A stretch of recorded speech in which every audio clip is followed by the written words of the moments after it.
I thought it's actually interesting to take a look at what was originally subscriptions in limited industries like utilities and newsprint, now moving across the board to a whole bunch of other industries, and that's all enabled by the web. So I don't know, what was the last time any of you bought a DVD? I subscribe to Netflix. I get access to a library of 20,000 or 100,000 DVDs. And you see this across the board. I mean, these are just a few of the companies that I've listed here that actually are now moving to a subscription model from what was previously a transactional, software, car rentals, DVDs, music. They're all adopting subscriptions. So don't knock subscriptions too early. I think there's a lot of value there, but because it fundamentally aligns value between the buyer and the seller. You only pay for what you're using. And it's a very powerful business model that certainly the web is enabling other industries to adopt as well. Right? And what this interesting statistic that I have here shows what's happening. We as consumers, because we're getting this value from these services, are actually spending more on subscriptions than maybe spending more of our dollars in subscription-based products. So roughly a 30–40% increase in what we are spending today in phones, magazines, Netflix, cars, et cetera, right, from $770 to $1,000 just in the last 6 years.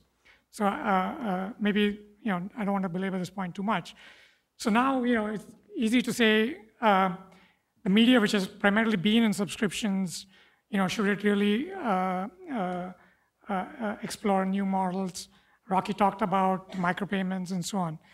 So as a person who's built and spent the last 4 years building a company that's focused on developing technologies to support not just subscriptions, but a variety of business models, I could go on and on here.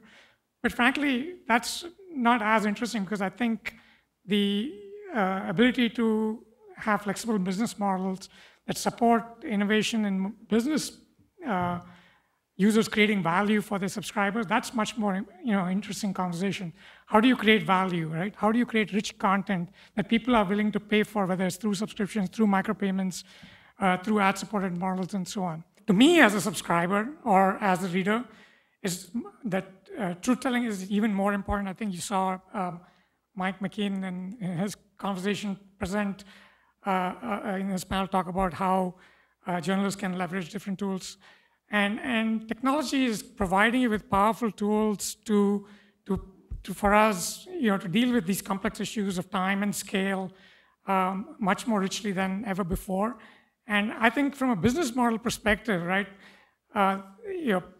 we have enormous thirst for truth, and people who leverage technology to quench this thirst will be handsomely rewarded.